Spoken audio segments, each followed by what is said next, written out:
चलते हैं, अब हम प्रायिकता स्टार्ट करते हैं और वे क्वेश्चन करते हैं जो बोर्ड एग्जाम में आने की संभावना ज्यादा रखते हैं। जो मोस्ट इंपॉर्टेंट क्वेश्चन है वही कराते हैं कॉन्सेप्ट के साथ। देखिए क्या है कि हमारा मान लीजिए एक घटना प्रोबेबिलिटी ऑफ ई दिया है 0.6 और प्रोबेबिलिटी ऑफ एफ दिया है 0.3 और प्रायिकता ई इंटरसेक्शन एफ दिया है 0.2। ठीक है, तो पी ई अपान एफ की जो है प्रायिकता हमको बतानी है। तो ये क्या होता है, ध्यान दीजिएगा कि पी ई अपान एफ बराबर जो होता है वो होता है प्रायिकता ई इंटरसेक्शन एफ अपान पी एफ। जो नीचे है वो नीचे रहता है, इस बात का आप विशेष ध्यान दीजिएगा। ठीक है, तो ई इंटरसेक्शन एफ का मान कितना दिया है, पी ई इंटरसेक्शन एफ का मान दिया है 0.2, यानी इसका मान दिया है 0.2। ध्यान दीजिएगा पूरी प्रायिकता का जो आंसर होगा वो 0 और 1 के बीच में होगा। चाहे जो सवाल प्रायिकता का लगाएंगे लेकिन 0 और 1 के बीच में ही आंसर आएगा। ठीक है, तो 0 हमारा क्या हो गया, 2 हो गया। ठीक, और पी एफ हमारा कितना है, पी एफ हमारा कितना है 0.3, 0.3 दशमलव दशमलव से कैंसिल हो जाएगा तो क्या हो जाएगा, ये 2/3। तो ये हमारा पी ई अपान एफ का प्रायिकता हो गया। ठीक है, इसी प्रकार से हम एक क्वेश्चन और ले लेते हैं जो आपके 2016 में और 18 में ऑब्जेक्टिव क्वेश्चन में आया था। ठीक है, कह रहा था कि पी ए यानी ए कोई घटना है, प्रायिकता दिया है 1/2 दिया है। ठीक है, और पी बी बराबर आपका 0 दिया है। ठीक है, तब पी ए अपान बी ज्ञात कीजिए। ठीक है, तो यानी पी ए अपान बी बराबर क्या हो जाएगा हमारा, पी ए इंटरसेक्शन बी। ठीक है, जब ए और बी हमारी स्वतंत्र घटनाएं न हो, यानी ए डिपेंड हो बी पर और बी डिपेंड हो ए पर, यानी ए घटना डिपेंड हो बी घटना घट जाने पर, तो यानी पी ए अपान एफ होगा P A intersection B upon P B. ठीक है, 0 दिया है, यानी पी ए इंटरसेक्शन बी जो होगा हमारा वो चाहे जो होगा, ठीक है, वो मान लीजिए आपका x होगा, लेकिन पीवी आपका कितना है, 0 दिया है ना। तो अगर आप किसी भी संख्या में 0 से डिवाइड करेंगे तो रिजल्ट क्या आएगा, इन्फिनिटी आएगा, यानी आपका होगा परिभाषित नहीं है। क्या होगा, परिभाषित नहीं है। तो इसे निकालने की जरूरत ही नहीं, सिर्फ पीबी पता है, ये पीबी हमारा नीचे होगा, 0 से डिवाइड होगा, तो यानी परिभाषित नहीं होगा। ठीक है, दो स्वतंत्र घटनाएं हैं, तब हमारा जो प्रायिकता होता है, यानी प्रायिकता क्या होता है कि ई इंटरसेक्शन जो एफ होता है, ठीक है, प्रायिकता ई इंटरसेक्शन एफ बराबर होता है पीई इनटू पी एफ। ठीक है, अगर दोनों स्वतंत्र घटनाएं होंगी तो हमारा जो फार्मूला होगा वो इस प्रकार से होगा। ठीक है, मान लीजिए 3 घटनाएं हैं और तीनों स्वतंत्र हैं एक दूसरे से, यानी probability of E intersection F intersection और कोई मान लीजिए यस ले लेते हैं, तब हमारा प्रायिकता क्या हो जाएगा, P E dot P F dot P S हो जाएगा। अगर स्वतंत्र घटनाएं होंगी तो उसमें सभी क्या हो जाएंगे, मल्टीप्लाई में होते चले जाएंगे। ये हमारा फार्मूला है। अब इसी पर हम जब पहला सवाल करते हैं जो ऑब्जेक्टिव क्वेश्चन पूछा गया था, यानी पी ए यानी दो घटनाएं हैं, एक ए और बी, तो पी ए बराबर दिया है 3/5। ठीक है, और पी बी दिया है, पी बी बराबर दिया है 1/5। ठीक है, और कह रहा है कि ए व बी स्वतंत्र घटनाएं हैं। कैसी घटनाएं हैं, स्वतंत्र घटनाएं हैं, स्वतंत्र घटना है। और तब कह रहा है कि पी ए इंटरसेक्शन बी आप ज्ञात कीजिए। अगर ए और बी स्वतंत्र घटना होगी तब हमारा जो फार्मूला बनेगा पी ए इंटरसेक्शन बी बराबर क्या बनेगा, मल्टीपल थ्योरम, यानी ए इंटू पी बी। तो पी ए बराबर कितना इन्होंने दिया है 3/5, यानी 3/5 हो जाएगा। और पी बी बराबर कितना दिया है 1/5, 1/5 हो जाएगा। 3 1 का 3 और 5 बचे 25 हो जाएगा। तो जो हमारा रिजल्ट होगा कितना हो जाएगा 3/25 हो जाएगा। ठीक है, अब दूसरा जो हम सवाल लेते हैं, जो महत्वपूर्ण क्वेश्चन है वही हम ले रहे हैं। ठीक है, दूसरा क्वेश्चन ये है आपका, देखिए दूसरा जो क्वेश्चन कह रहा है वो ये कह रहा है, एक मिनट,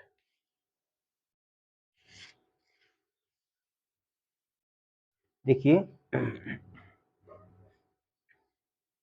दूसरा क्वेश्चन कह रहा है कि 52 पत्तों की एक गड्डी से यादृच्छा बिना प्रतिस्थापित किए गए 2 पत्ते निकाले गए। दोनों पत्तों के काले रंग का होने की प्रायिकता ज्ञात कीजिए। ठीक है, अब मान लीजिए कि सवाल ये कह रहा है कि एक ताश की गड्डी है, ताश की गड्डी में कितने पत्ते होते हैं, कुल पत्तों की संख्या कितनी है, कुल पत्ते कितने होते हैं, कुल पत्ते होते हैं 52। कुल पत्ते कितने होते हैं 52 होते हैं।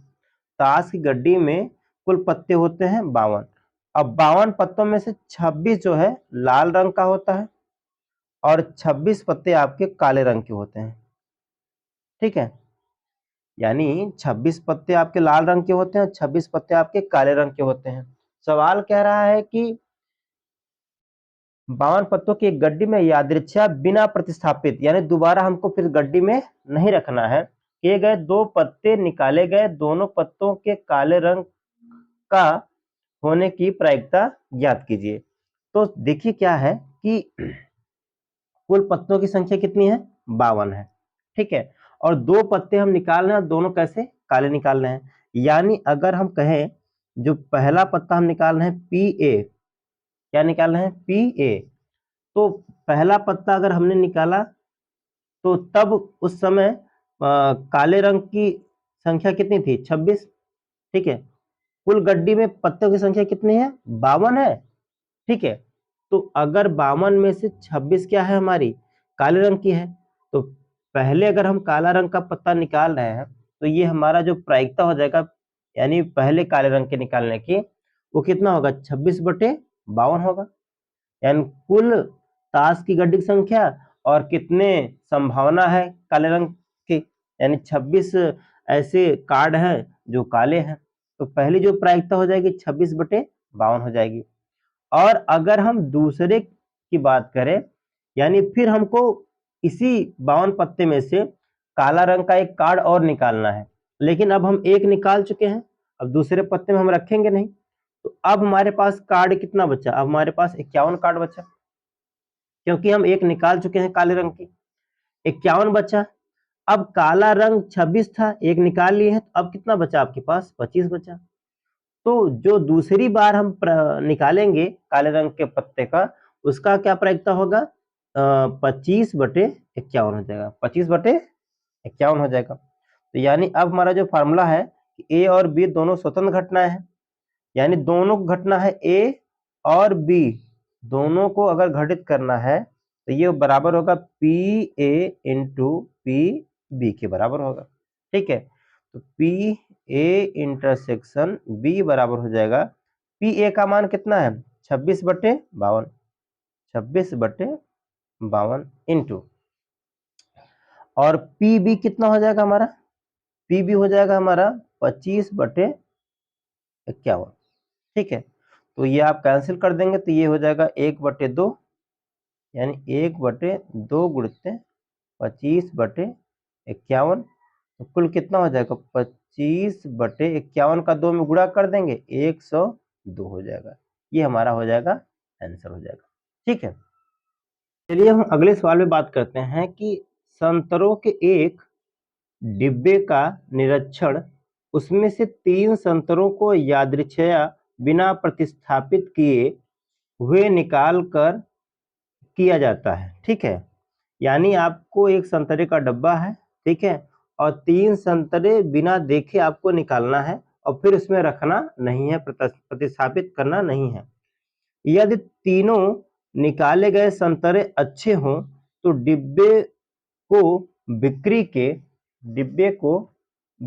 के लिए स्वीकृत किया जाता है। यानी तीनों संतरे अगर अच्छे निकलते हैं तभी वो डिब्बा बिक सकता है, अन्यथा नहीं, अन्यथा अस्वीकृत कर देते हैं। एक डिब्बा जिसमें 15 संतरे हैं, ठीक है, उस डिब्बे में कितने संतरे हैं? 15 संतरे हैं, जिनमें से 12 अच्छे हैं और 3 खराब संतरे हैं, के बिक्री के लिए स्वीकृति होने की प्रायिकता ज्ञात कीजिए। ठीक है, तो आइए हम देखते हैं इस सवाल को हम कैसे करेंगे। देखिए सवाल क्या कह रहा है हमारा, सवाल कह रहा है कि हमारे पास एक डब्बा है, ठीक है, उस डब्बे में कुल संतरों की संख्या कितनी है? 15।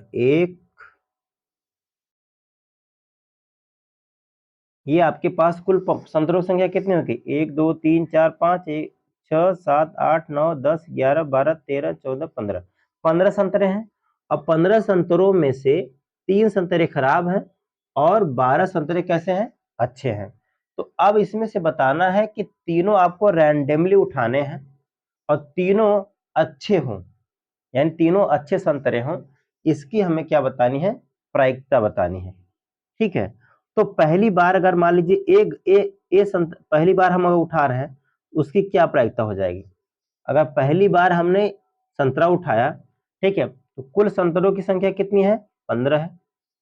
ठीक है, अगर मान लीजिए हमने पहली बार उठाया और देखिए इसमें से कुल 12 संतरे कैसे हैं? अच्छे हैं।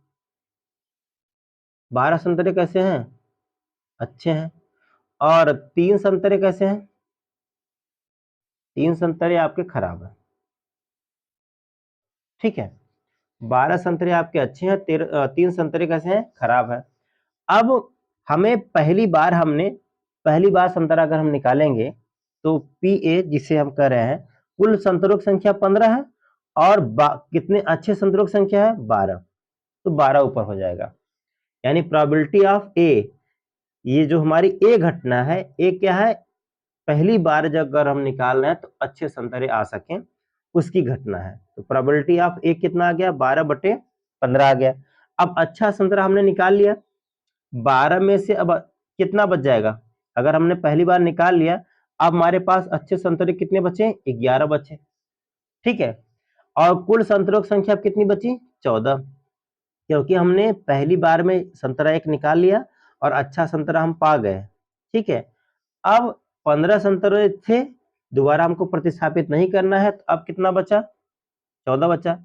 अब हम दूसरी बार जब संतरा निकालेंगे, उसकी क्या प्रायिकता होगी?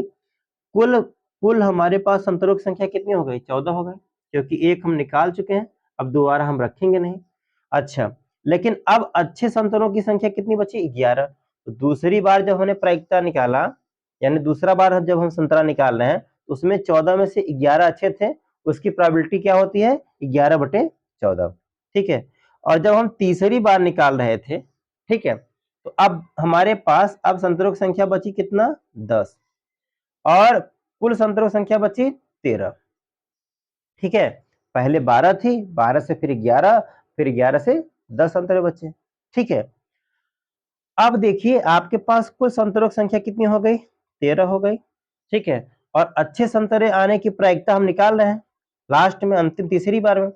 अब संतरों की संख्या कितनी बची? अच्छे 10। ठीक है, तो ये हमारी प्रायिकता आ गई। पहली बार संतरा निकाल रहे थे तो अच्छे संतरे आने की प्रायिकता, दूसरी बार और ये तीसरी बार। अब क्या कह रहा है कि तीनों संतरे अच्छे आए, यानी तीनों संतरे, यानी A intersection B intersection C, A B C तीनों अगर अच्छे संतरे आएंगे तो उसके लिए क्या होगा? हमारी प्रायिकता ये पूछ रहा है। ये होता है P A intersection P A into P B into P C. ठीक है, तो पी ए हमारा कितना है? 12/15 है। पी बी हमारा कितना है? 11/14 है। और पी सी कितना है हमारा? 10/13 है। ठीक है, आप इसे सॉल्व कर लीजिए। आप इसे लिखेंगे 3 × 12, 3 × 5 = 15, 5 दूनी 10 कर देंगे। ठीक है, 11 × 44, 44 दूना कितना हो जाएगा आपका? 88। सॉरी, 2 7 14 भी कर लीजिए, तो कितना हो जाएगा आपका? 11 × 44, ठीक है, और 13 सत्ते 91। ये आपका आंसर क्या हो जाएगा, 44/91 हो जाएगा। ठीक है, अब चलते हैं हम नेक्स्ट क्वेश्चन पे। देखिए अब हमारा जैसे 6वां क्वेश्चन क्या है, कह रहा है कि मान लीजिए, सवाल देखिए आप, कह रहा है कि एक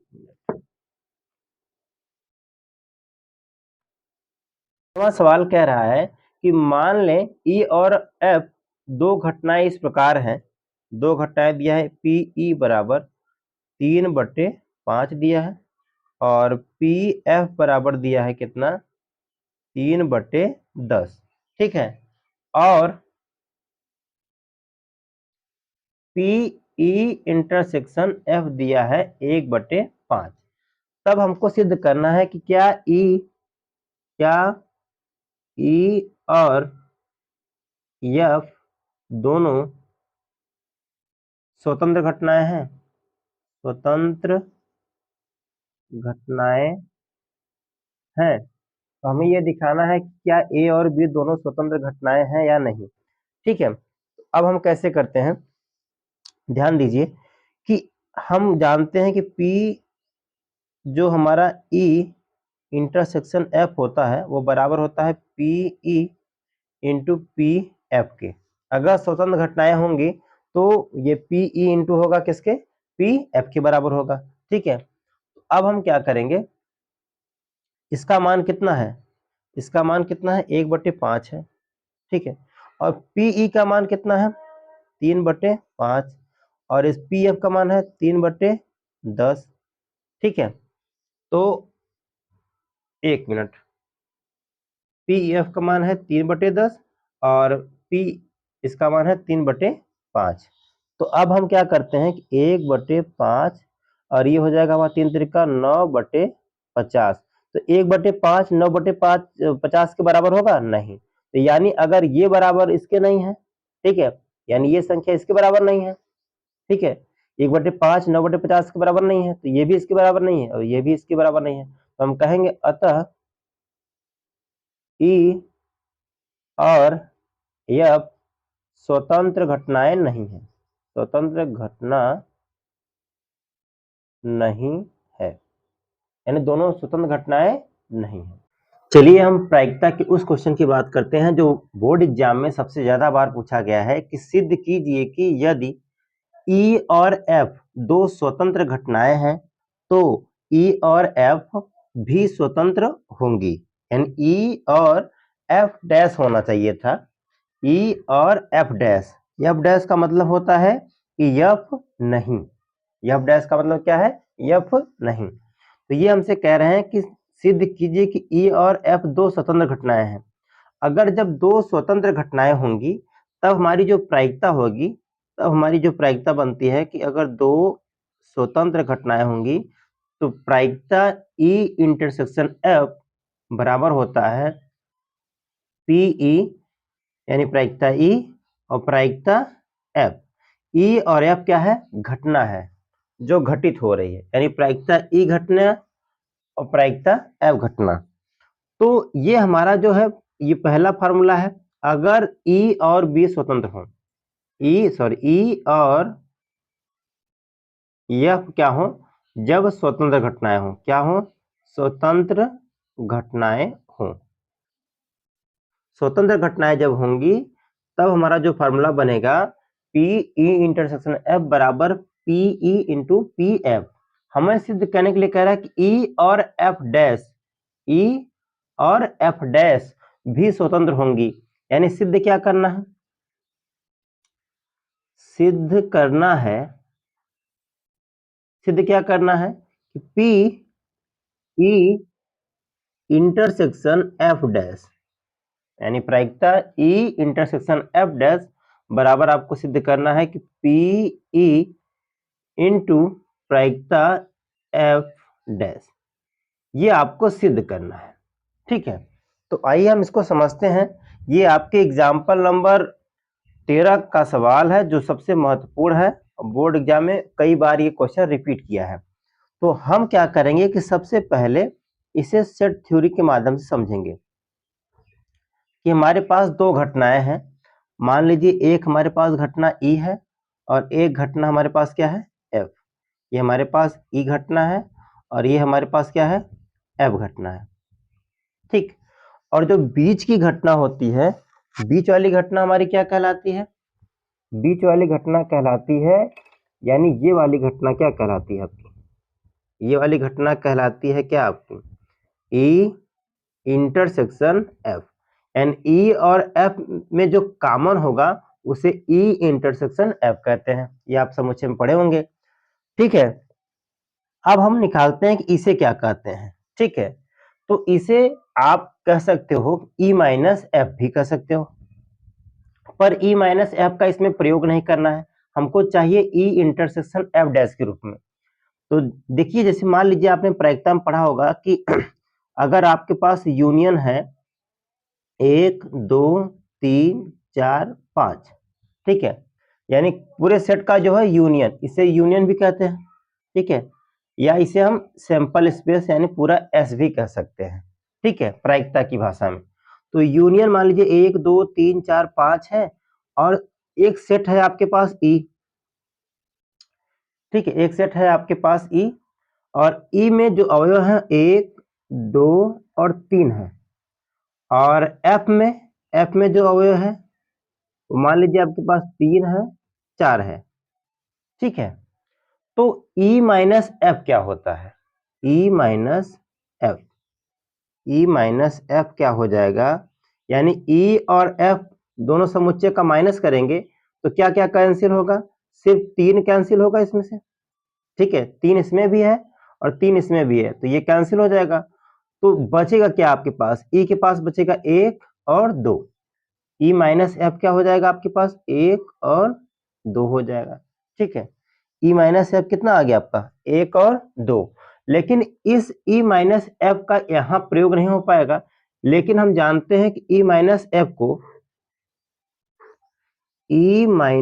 एफ को अगर हम चाहें तो ई इंटरसेक्शन एफ डैश लिख सकते हैं। ठीक है, यानी ई माइनस एफ को हम ई इंटरसेक्शन एफ डैश लिख सकते हैं। अब ये समुच्चय में आपने साथ पढ़ा होगा, ये कैसे लिख सकते हैं। देखिए क्या है कि एफ डैश क्या होता है, यानी एफ डैश अगर हम यहाँ निकालें, एफ डैश, एफ में क्या अवयव है, 3 है और 4 है, तो एफ डैश में क्या होगा, जो एफ में है वही नहीं होगा। और ये यूनियन में क्या क्या है, यूनियन में, यानी एफ डैश बराबर होता है यूनियन माइनस एफ, यानी पूरा यूनियन में से एफ को माइनस कर देते हैं, तो जो बचता है वो हमारा क्या कहलाता है, एफ डैश। ठीक है, एफ डैश क्या होता है, यूनियन माइनस एफ। तो यूनियन में क्या है, 1 2 3 4 5, एफ डैश में क्या है, 3 और 4, यानी 3 कैंसिल हो जाएगा और 4 कैंसिल हो जाएगा। 3 और 4 आपका कैंसिल हो गया, तो आपके पास बचा क्या, 1 2, ठीक है, और 5, यानी आपका आया 1 2 और 5। ठीक है, 1 2 5, यानी एफ डैश क्या है आपका, 1 2 5। लेकिन अब हमने क्या निकाल लिया कि हमारा जो एफ डैश आया है, एफ डैश हमारा आया है 1 2 और 5 आया है, और हमें ई इंटरसेक्शन एफ डैश ये बराबर होगा ई माइनस एफ के, और ई माइनस एफ कितना है हमारा, 1 कामा 2, तो ई इंटरसेक्शन एफ डैश भी 1 कामा 2 आना चाहिए। तो हम यहां निकालेंगे क्या कि ई इंटरसेक्शन एफ डैश बराबर क्या लिखेंगे, यानी ई और एफ डैश में जो कॉमन है, ई में क्या है 1 2 3 अवयव है और एफ डैश में क्या है 1 2 5 है, तो 1 इसमें भी कॉमन है, 1 इसमें भी कॉमन है, 2 इसमें भी कॉमन है, 2 इसमें भी कॉमन है, तो जो दोनों में कॉमन है वही तो लिखा जाता है, यानी ई इंटरसेक्शन एफ डैश कितना आ जाएगा, 1 कामा 2 आ जाएगा। यानी ई माइनस एफ का भी जो अवयव आ रहा है 1 कामा 2 आ रहा है, और ई इंटरसेक्शन एफ डैश का भी अवयव कितना आ रहा है, 1 कामा 2 ही तो आ रहा है। तो यानी ई माइनस एफ को हम क्या लिख सकते हैं, ई इंटरसेक्शन एफ डैश। तो ये हम जो अवयव लिख रहे थे ये हमारा क्या है, ये पूरा हमारा ई है। ठीक है, लेकिन इस ई में जो हमारा ये वाला हिस्सा है, ये वाला हिस्सा, ये वाला जो हिस्सा है, ठीक है। ये वाला हिस्सा हमारा क्या कहलाएगा, ई माइनस एफ कहलाएगा। ये जो लाल वाला हिस्सा है ये हमारा क्या है, ई माइनस एफ का है, या हम इसे कह सकते हैं ई इंटरसेक्शन एफ डैश। ठीक है, हम इसे ये भी कह सकते हैं कि ई इंटरसेक्शन एफ डैश है। क्लियर है। और ये वाला जो हिस्सा है मेरा, इस वाले हिस्से को हम क्या कहेंगे, ये तो मेरा पूरा ई था और ई इंटरसेक्शन एफ डैश कर दिया, और ये वाला हिस्सा क्या हो जाएगा, यानी ये वाला जो लाल वाला हिस्सा है इसे हम कहेंगे एफ इंटरसेक्शन, अब ई डैश माइनस कर देंगे, इसे हम क्या कहेंगे, एफ इंटरसेक्शन ई डैश। ठीक है, तो इसे भी आप ऐसे सिद्ध कर सकते हैं। अब क्या है कि हमें जो क्वेश्चन कहा है कि ई इंटरसेक्शन एफ डैश को साबित करना है P E into P F dash, ये हमें साबित करना है। तो देखिए सबसे पहले अब हम लिखेंगे क्या, अब हम लिखेंगे कि ध्यान दीजिएगा कि पी ई, यानी ये जो पूरा आपका पी ई है, ठीक है, ये आपका पूरा पी ई है, पी ई बराबर किसके होगा, पी ई बराबर होगा इस लाल वाले के, और ये जो आपका नीला वाला है इसके बराबर होगा, तब तो पूरा पी ई होगा।